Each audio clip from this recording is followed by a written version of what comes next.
तो दोस्तों आइए अब बात करते हैं अपने टॉपिक के बारे में। जैसा कि पहली वाली क्लास में हमने सारी बातें जान लिया है। जिन लोगों ने पहली क्लास को नहीं देखा हुआ है वे लोग क्या करेंगे, पहली क्लास को जरूर देख लेंगे, क्योंकि 2 से 3 मिनट की ही वो क्लास है, ज्यादा बड़ी क्लास नहीं है।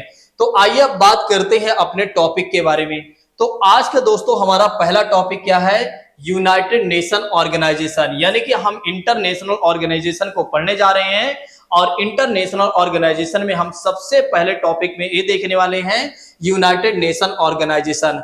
देखिए, यूनाइटेड नेशन ऑर्गेनाइजेशन के बारे में बात करते हैं तो इसे क्या कहा जाता है हिंदी में? तो इसे कहा जाता है संयुक्त राष्ट्र संगठन कहा जाता है। क्या कहा जाता है दोस्तों? तो संयुक्त राष्ट्र संगठन कहा जाता है। तो इस बात को आप ध्यान रखिएगा। इसे कब बनाया गया, यानी कि इसका गठन कब किया गया दोस्तों? तो इसका गठन किया गया 24 अक्टूबर 1945 को। तो इसका गठन कब किया गया दोस्तों? तो 24 अक्टूबर 1945 को। इस बात को जरूर ध्यान रखिएगा, क्योंकि ऐसे ही प्रश्न आपके एग्जाम में बन जाते हैं। बिल्कुल छोटे से ही प्रश्न होते हैं जिसको आपने पढ़ा भी होगा, लेकिन कई बार क्या होता है आप भूल जाते हैं। तो डेट सहित और साथ ही साथ आप मंथ सहित और ईयर सहित याद रखिएगा। तो डेट कौन सी है? 24। मंथ कौन सा है? अक्टूबर। और सन कौन सा है दोस्तों? तो 1945। तो ध्यान रखिएगा 24 अक्टूबर 1945 को क्या हुआ था? यूनाइटेड नेशन ऑर्गेनाइजेशन को बनाया गया था, यानी कि इसका गठन किया गया था। अब आइए बात कर लेते हैं इसमें कुल कितने सदस्य देश हैं। तो जैसा कि बात करते हैं, इसमें अगर देखा जाए तो 193 सदस्य देश हैं। तो यूनाइटेड नेशन में अगर देखा जाए तो कुल कितने मेंबर कंट्री हैं दोस्तों? तो ध्यान रखिएगा 193, यानी कि 193 जो कंट्री हैं इसके मेंबर हैं। चलिए अब आइए बात कर लेते हैं दो ऐसे भी देश हैं दोस्तों, दो ऐसे भी देश हैं जो जैसा कि बात करते हैं, एक तो फिलिस्तीन है, दूसरा अगर देखा जाए वेटिकन सिटी की बात करते हैं। तो दो ऐसे देश हैं जिन्हें ऑब्जर्वर स्टेट्स का दर्जा दिया गया है। देखिए, जिन देशों को ऑब्जर्वर स्टेट्स का दर्जा दिया जाता है उन्हें कुछ अधिकार दिए जाते हैं और कुछ अधिकार नहीं दिए जाते हैं। तो आइए समझ लेते हैं जिन दो देशों को एक तरह से ऑब्जर्वर स्टेट्स में रखा गया है उन्हें कौन से अधिकार दिए गए हैं और कौन से अधिकार नहीं दिए गए हैं। देखिए, ऑब्जर्वर का मतलब हो जाता है पर्यवेक्षक राज्य। कौन सा दर्जा दिया गया है इन्हें? तो पर्यवेक्षक राज्य। दोस्तों ये बातें आप ध्यान रखेगा। तो इन्हें पर्यवेक्षक राज्य का दर्जा दिया गया है, यानी कि कहने का मतलब ये है कि ये क्या कर सकते हैं, यूनाइटेड नेशन में बैठ सकते हैं। एक क्या कर सकते हैं, यूनाइटेड नेशन में बैठ सकते हैं और एक तरह से अपनी बात भी रख सकते हैं। अगर इन्हें अपनी कोई बात रखनी है तो ये अपनी बात को भी रख सकते हैं, लेकिन क्या नहीं कर सकते हैं? तो ध्यान रखिएगा आप लोग कि ये वोट नहीं दे सकते हैं। इन्हें एक तरह से वोटिंग का राइट्स नहीं है, इन्हें एक तरह से वोटिंग का राइट्स नहीं है। ये बातें आप ध्यान रखिएगा। जिस तरह से अगर आप देखें तो हमारे संविधान में जो हमारा महान्यायवादी होता है, यानी कि जो भारत सरकार का विधिक सलाहकार होता है, अटॉर्नी जनरल ऑफ इंडिया जो होता है दोस्तों, वो संसद में क्या कर सकता है? बैठ सकता है, अपनी बात को रख सकता है, लेकिन वोट नहीं दे सकता है। उसी तरह से ये जो दो देश हैं दोस्तों, ये यूनाइटेड नेशन में क्या कर सकते हैं? बैठ सकते हैं, लेकिन बैठ सकते हैं और अपनी बात रख सकते हैं, लेकिन क्या नहीं कर सकते हैं? वोट नहीं दे सकते हैं, क्योंकि इन्हें अधिकार नहीं दिया गया है। क्यों अधिकार नहीं दिया गया है? क्योंकि ये जो दो देश हैं, ये एक तरह से अगर देखा जाए तो ये परमानेंट मेंबर नहीं है। तो ये जो दो देश हैं दोस्तों, ये परमानेंट मेंबर नहीं है, इसलिए उन्हें यह अधिकार दिया गया है। आइए अब बात कर लेते हैं यूनाइटेड नेशन के ऑफिशियल लैंग्वेज के बारे में।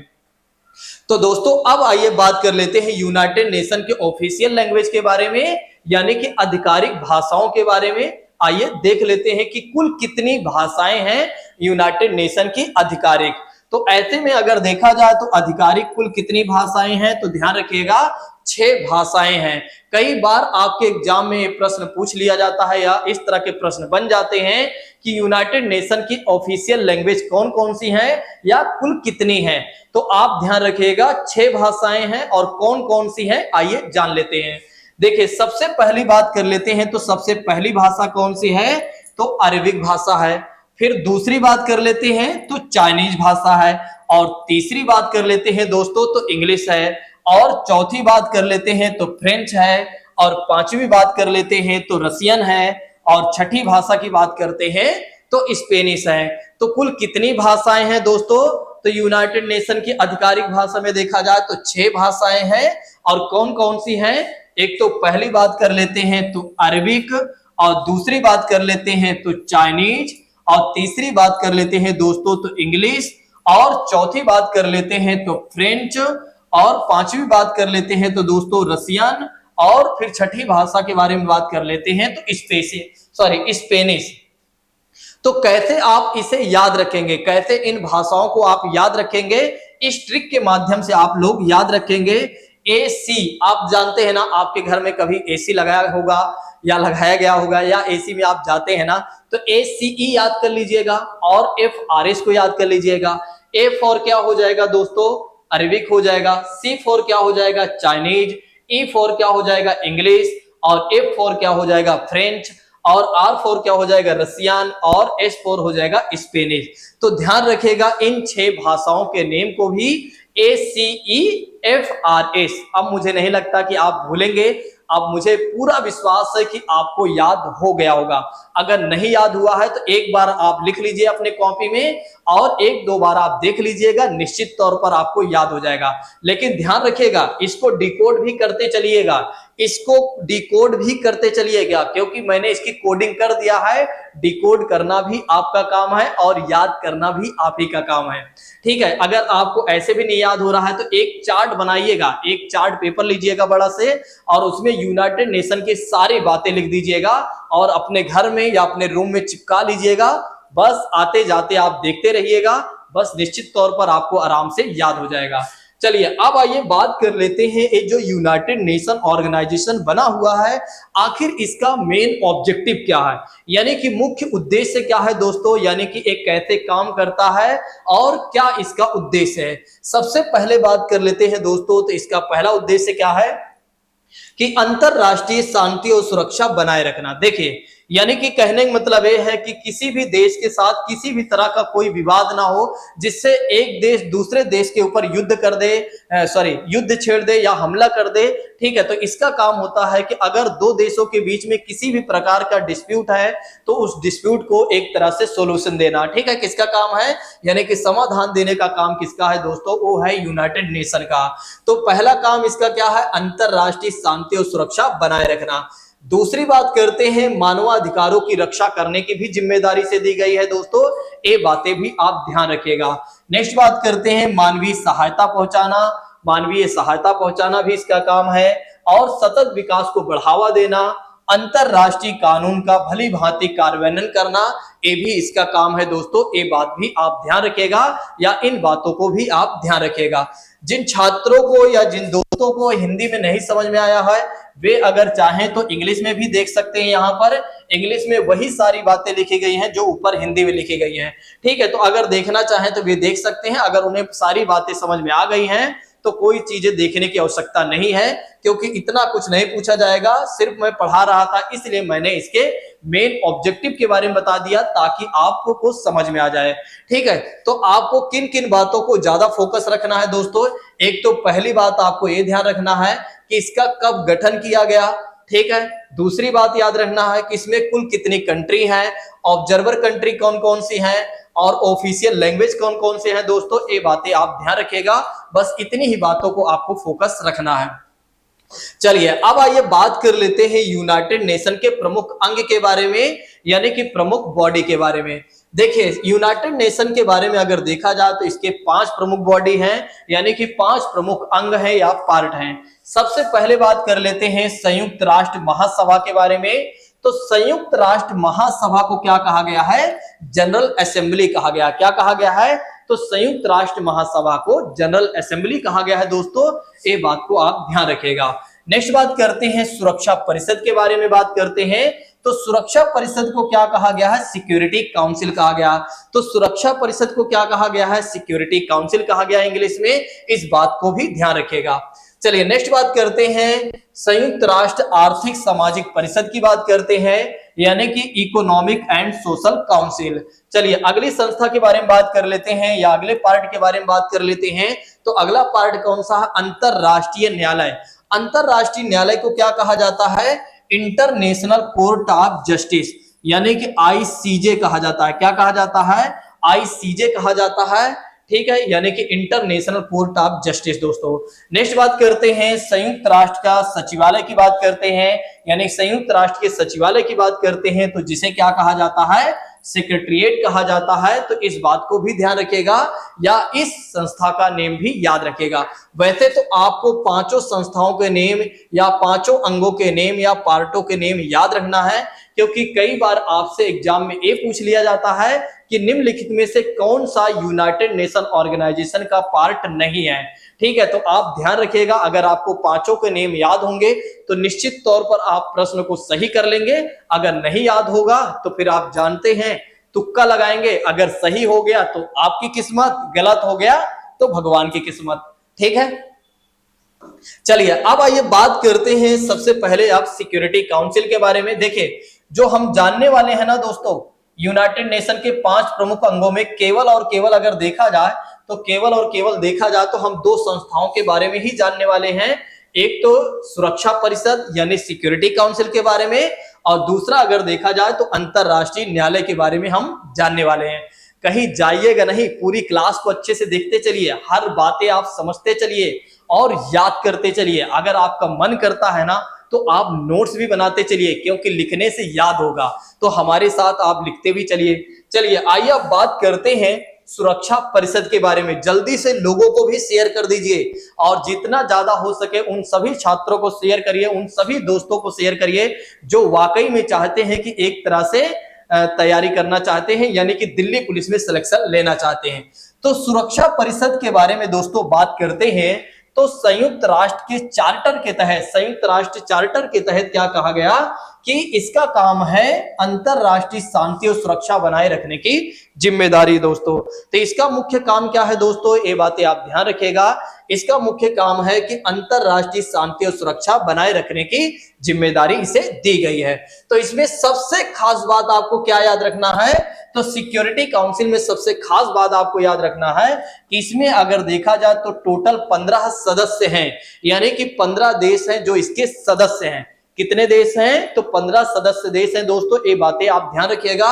या इसमें अगर देखा जाए तो 15 सदस्य देश होते हैं, तो 15 सदस्य देश होते हैं, जिनमें से अगर देखा जाए तो देखिए, एक मिनट, देखिए 15 सदस्य देश की बात करते हैं तो 15 में से 5 ऐसे सदस्य देश हैं जो परमानेंट हैं, जो हमेशा इसके सदस्य बने रहते हैं। 5 ऐसे सदस्य देश हैं दोस्तों, 5 ऐसे सदस्य देश हैं जो परमानेंट हैं, जो हमेशा इसके सदस्य बने रहते हैं, जिनका कभी कार्यकाल खत्म नहीं होता है, और उन्हें क्या मिला हुआ है, विशेषाधिकार भी मिला हुआ है, यानी कि उन्हें वीटो पावर भी मिला हुआ है दोस्तों।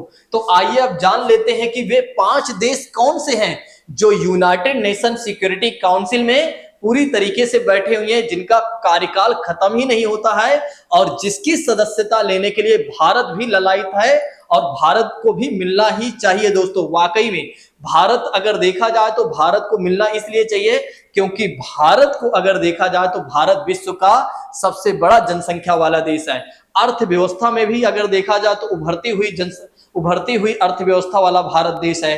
टेक्नोलॉजी के क्षेत्र में भी देखा जाए तो भारत ने अपनी पहुंच को काफी अच्छी बनाई हुई है, यानी कि काफी अच्छी स्थिति है। तो ऐसे में अगर देखा जाए तो भारत को भी वीटो पावर मिलनी चाहिए, यानी कि यूनाइटेड नेशन सिक्योरिटी काउंसिल का स्थायी सदस्य बनाना चाहिए। लेकिन अभी हम वो सब बातें नहीं करने वाले हैं। अब हम आइए बात कर लेते हैं कि वे 5 सदस्य देश कौन से हैं जिनका कार्यकाल कभी खत्म नहीं होता है, वे हमेशा एक तरह से कुंडली मार के बैठे रहते हैं। तो आइए वो बात कर लेते हैं कौन कौन से विदेश हैं दोस्तों। सबसे पहले बात कर लेते हैं चाइना। यही वो व्यक्ति है, यानी कि यही वो देश है जो भारत को चाहता है कि Bharat United nation security council का सदस्य ना बने। सबसे पहला विरोधी देश तो यही है जो ये चाहता है कि एक तरह से भारत यूएनएससी का स्थायी सदस्य ना पाए, यानी कि यूएनएससी का स्थायी सदस्यता भारत को ना मिले। ठीक है, पहला देश ए हो गया। दूसरे देश की बात करते हैं दोस्तों तो फ्रांस है। तीसरे देश की बात करते हैं तो रूस है। चौथे देश की बात करते हैं यूनाइटेड किंगडम, और पांचवें देश की बात करते हैं तो यूएसए। तो ऐसे में अगर देखा जाए तो ये 5 ऐसे सदस्य देश हैं जो परमानेंट हैं, जिन्हें वीटो पावर मिला हुआ है। तो वे देश कौन कौन से हैं? एक तो चाइना है, दूसरा अगर देखा जाए तो फ्रांस है, तीसरा अगर देखा जाए तो रूस है, और चौथा देखा जाए दोस्तों तो यूनाइटेड किंगडम यानी कि लंदन की बात कर लेते हैं। बहुत सारे छात्र नहीं समझ पाते हैं यूनाइटेड किंगडम को। देखिए यूनाइटेड किंगडम मतलब हो जाता है ब्रिटेन कह सकते हैं या लंदन कह सकते हैं, जैसा भी आपको समझ में आए आप याद कर लीजिए। फिर उसके बाद यूनाइटेड स्टेट ऑफ अमेरिका यानी कि एक तरह से यूएसए है। तो आपको तो इसके बारे में पता ही होगा। इन 5 सदस्य देश का नेम आप याद रखिएगा। अब 10 देश जो हैं वे अस्थायी सदस्य होते हैं।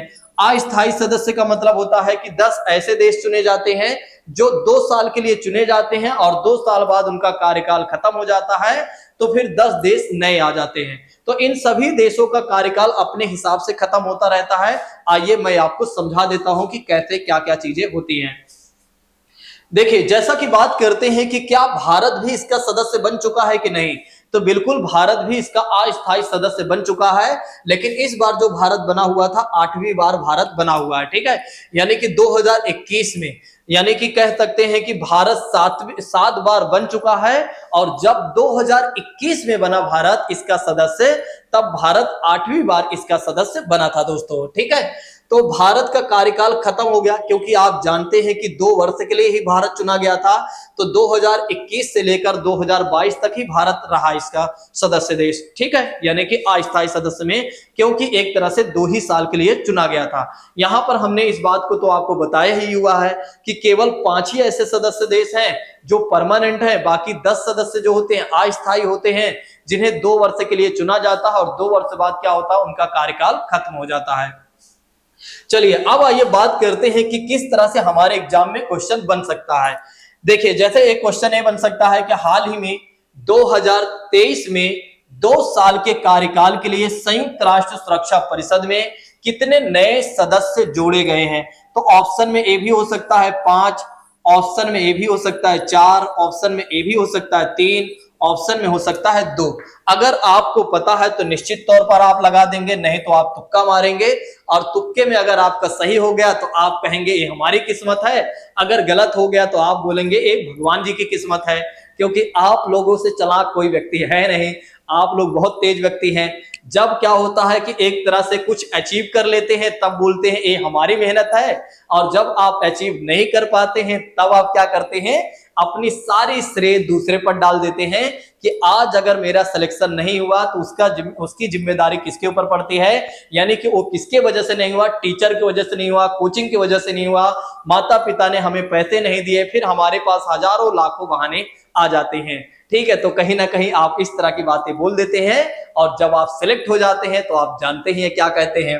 चलिए तो इसका जो आंसर हो जाएगा दोस्तों वो हो जाएगा 5, यानी कि हाल ही में अगर देखा जाए तो 2023 में 2 साल के लिए कार्यकाल, 2 साल के कार्यकाल के लिए यूएनएससी, देखिए यूएनएससी का मतलब हो जाता है यूनाइटेड नेशन सिक्योरिटी काउंसिल, ठीक है। यूएनएससी में कितने सदस्य जोड़े गए हैं, तो 5 सदस्य जोड़े गए हैं। तो आइए देख लेते हैं वे 5 नए सदस्य कौन हैं जो जोड़े गए हैं, और वे ये भी समझ लेते हैं वे कौन 5 सदस्य देश हैं जिनका कार्यकाल खत्म हो चुका है। देखिए जैसा कि बात करते हैं रिमूवर कंट्री में अगर देखा जाए तो जिनका कार्यकाल खत्म हो चुका है दोस्तों, एक तो सबसे पहले बात कर लेते हैं तो हमारा प्यारा भारत।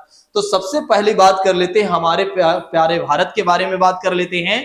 तो पहला जो हमारा देश है उसका कार्यकाल खत्म हो चुका है।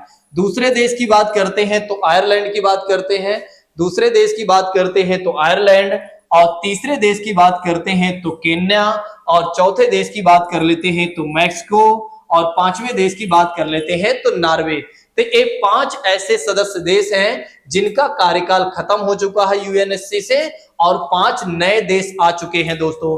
तो वे 5 नए देश कौन कौन से हैं जिनका कार्यकाल 2 वर्ष है, यानी कि 2 वर्ष के लिए चुने गए हैं। तो वे 5 सदस्य देश कौन कौन से हैं, एक तो पहली बात कर लेते हैं इक्वाडोर के बारे में, और दूसरे देश की बात कर लेते हैं जापान, तीसरे देश की बात कर लेते हैं तो माल्टा, और चौथे देश की बात कर लेते हैं मोजाम्बिक, और 5वें देश की बात कर लेते हैं तो स्विट्जरलैंड। जिन्हें जून में एक तरह से चुना गया दोस्तों, यानी कि जून में ये सदस्य बने हुए हैं। तो ध्यान रखिएगा, इन पांचों देशों का कार्यकाल कितने समय के लिए है? केवल और केवल अगर आप देखें तो 2 साल के लिए ही इनका कार्यकाल है। ये बातें आप जरूर ध्यान रखिएगा दोस्तों, या इन बातों को आप जरूर ध्यान रखिएगा। तो 5 वे सदस्य देश हैं जिनका कार्यकाल खत्म हो चुका है, यानी कि अब ये जा चुके हैं, और 5 नए सदस्य देश हैं जिनका कार्यकाल अब बनेगा, यानी कि अब एक तरह से ये आ चुके हैं। 23-2-25 की बात करते हैं तो ये जो सदस्य देश है ना दोस्तों, एक केवल और केवल 25 तक बने रहेंगे। 25 के बाद फिर 5 नए सदस्य देश आ जाएंगे, या धीरे धीरे जो और 5 हैं उनका कार्यकाल खत्म हो जाएगा तो वे आ जाएंगे। तो इस तरह से इसमें क्या होता है, साइकिलिंग चलती रहती है। चलिए अब आइए बात करते हैं इसी के साथ अंतरराष्ट्रीय न्यायालय के बारे में, जो कि एक तरह से संयुक्त राष्ट्र के ये भी एक प्रमुख अंग है दोस्तों, यानी कि पार्ट है। तो अंतरराष्ट्रीय न्यायालय के बारे में बात करते हैं तो इसे क्या कहा जाता है? आईसीजे कहा जाता है, यानी कि इंटरनेशनल कोर्ट ऑफ जस्टिस कहा जाता है। ऐसे में अगर देखा जाए तो ये कौन है? तो संयुक्त राष्ट्र का प्रमुख न्यायिक अंग है। जब दोस्तों 2 देशों के बीच में क्या होता है, किसी भी तरह का डिस्प्यूट होता है, तो वे जो 2 देश होते हैं अपनी समस्या को अगर नहीं सुलझा पाते हैं तो सीधा चले जाते हैं आईसीजे में चले जाते हैं, क्योंकि वहां पर क्या होता है, एक तरह से उनको समाधान दिया जाता है। जैसा कि आपने देखा था कि एक तरह से कुलभूषण वाले जो एक तरह से मामला था पाकिस्तान का, ठीक है, जिसे पाकिस्तान ने हमारे एक भारतीय मूल व्यक्ति को क्या कर लिया था, अरेस्ट कर लिया था, उसे बंदी बना लिया था, या जैसा भी कहें, ठीक है, उसे पकड़ लिया था और एक तरह से वो नहीं छोड़ रहा था। तो उस मामले को एक तरह से आईसीजे में डाला गया। तो इसके बारे में अगर आप जानना चाहते हैं तो एक बार इंटरनेट पर आप सर्च कर लीजिएगा, सारी इंफॉर्मेशन आपको मिल जाएगी। चलिए आइए बात करते हैं इसके बारे में हम फिर से। जैसा कि बात करते हैं, हमने आपको बताया कि इसका प्रमुख अंग क्या है, संयुक्त राष्ट्र का एक प्रमुख न्यायिक अंग है। यह जून 1945 के संयुक्त राष्ट्र के चार्टर द्वारा स्थापित किया गया था। तो इसे कब स्थापित किया गया था? तो एक तरह से अगर देखा जाए 1945 में इसको स्थापित किया गया था। और कैसे स्थापित किया गया था? तो संयुक्त राष्ट्र के चार्टर यानी कि एक नियम के द्वारा इसे स्थापित किया गया था। लेकिन इसने काम करना शुरू कब से किया दोस्तों? तो इसने अपना काम करना शुरू किया अप्रैल 1946 से। तो अप्रैल 1946 से इसने अपना काम करना शुरू कर दिया आईसीजे ने। यहां पर एक और बात मैं आपसे बताना चाहूंगा कि इसमें क्या होता है कि लगभग 15 देश के 15 इसमें जज होते हैं, ठीक है। 15 जो जज होते हैं वे कुछ देशों से चुने जाते हैं दोस्तों। तो जैसा कि अगर देखा जाए तो भारत के भी एक जज चुने गए हैं, ठीक है। तो वे जज कौन से हैं? तो दलवीर सिंह भंडारी की बात करते हैं, या दलवीर भंडारी जी की बात करते हैं। तो ये आईसीजे में क्या है, एक तरह से जज है। तो इनका कार्यकाल कितना है दोस्तों? तो 9 वर्ष के लिए इनका कार्यकाल बनाया गया, ये 9 वर्ष के लिए चुने गए हैं। तो इनका कार्यकाल कितने वर्ष के लिए होता है दोस्तों? तो 9 वर्ष के लिए होता है। यहां पर एक और बात मैं आपसे बताना चाहूंगा दोस्तों, इनका ये जो है 2 बार चुने जा चुके हैं। कितने बार चुने जा चुके हैं? तो 2 बार ये चुने जा चुके हैं। ये बात भी आप ध्यान रखिएगा। तो कितने बार ये चुने जा चुके हैं? तो 2 बार चुने जा चुके हैं। एक तो पहली बात कर लेते हैं, तो 27 अप्रैल 2012 को ही चुने गए थे। तो एक तरह से अगर देखा जाए तो 18 तक रहे। और फिर उसके बाद क्या होता है, 6 फरवरी से अगर देखा जाए 6 फरवरी 2018 को ये दोबारा चुने जाते हैं। अब ये 9 साल तक बने रहेंगे। 2018 से 9 साल आप जोड़ लीजिएगा, आपको पता चल जाएगा कि कब इनका कार्यकाल खत्म होगा। चलिए अब आइए बात कर लेते हैं नेक्स्ट टॉपिक के बारे में। अब आइए बात कर लेते हैं नेक्स्ट टॉपिक के बारे में, जो कि हम अगली क्लास में आइए देखते हैं।